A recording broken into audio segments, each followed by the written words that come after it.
I am Rigorem71, and I review strange films. I present to you a very strange one indeed, filled with giant floating heads, half-naked hippies, and Sean Connery in a little red diaper. That's right, this is Zardoz.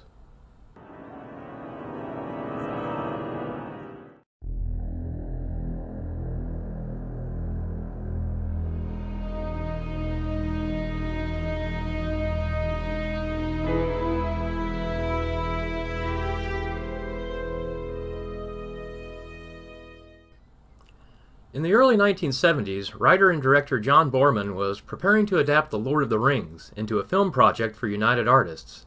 However, when the studio became discouraged over how much the production was going to cost, they pulled the plug on the idea. Boorman, deciding he still liked the idea of creating a film set in a fantasy world, switched gears and began work on a futuristic adventure film instead. This was apparently the process by which Zardoz was born. The story is set in the year 2293, and it quickly becomes obvious that the world has changed dramatically. The population is now separated into two very distinct camps. The Eternals, effectively the ruling class, are intelligent, technologically advanced, and don't seem too interested in wearing much in the way of clothing. Having conquered the process of aging, they are also immortal.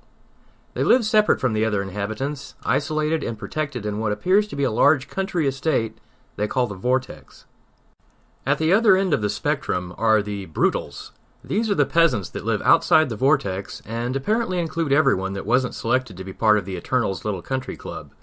Most appear to live fairly short, difficult lives, either growing grains and other crops for the elite, or being hunted to the point of near extinction. You could also say there's a subgroup of the Brutals known as Exterminators.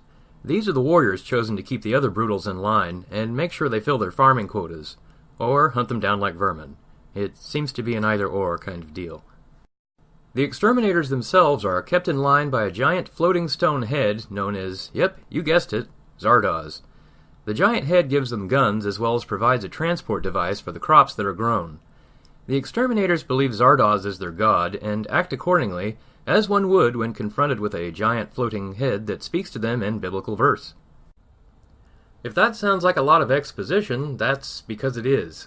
The movie asks you to remember a lot of stuff and figure out certain themes on your own. It also doesn't help that you're constantly being distracted by unusual costumes, sets, and imagery. When I initially watched Zardoz on TV as a kid, the movie ended and I wasn't completely sure what the hell I just saw. Maybe I'm just dense, but it was only after I got a bit older and watched it several more times that I really understood what was going on. The real story starts when we meet Zed, one of the brutal exterminators, played by none other than Sean Connery. He becomes curious as to the origin of the giant head, so with the aid of several of his exterminator buddies, stows away under a mountain of grain that's to be delivered to the Vortex. Now, I don't want to spoil too much more of the film, especially if you've never actually seen it. However, we soon learn that Zed's arrival in the Vortex was actually carefully orchestrated by an Eternal named Arthur. Arthur is the designer of the big head, and has been charged with running everything that goes on outside the Vortex. Confused? It can have that effect on the first-time viewer, and I think this may help explain some of the negative reviews by critics over the decades following its release.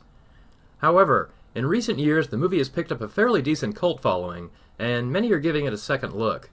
So why is that happening? Well, there's a couple of reasons. For starters, this movie just has 1974 stamped all over it. Despite being set in the future, it's a future that seems to be permanently stuck in a post-1960s, early 70s kind of vibe. Scantily clad waif-like women, androgynous males, pastel colors, and other details combine to form a classic look that is forever frozen in time and could never be duplicated again. This makes it kind of special, and worth watching if for nothing else than the atmosphere and pure strangeness of it all. The other reason it's worth checking out is for the underlying themes of class separation. The relationship between the Eternals and Brutals in many ways mirror the ever-widening gap between the rich and the poor in our own society. If you can get past the weirdness, there are definitely some interesting ideas that remain consistent to modern times.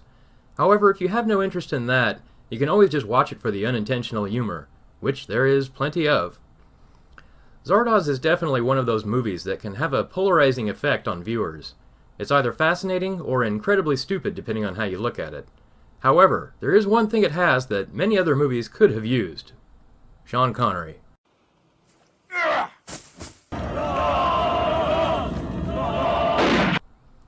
Well, that's all I've got. I hope you enjoyed this review. If you did, you are more than welcome to hit the like button or even subscribe to the channel. You can also leave a comment below if you have something to add to the discussion. So until next time, take care. And of course, I have a towel on my head. Zardoz has spoken.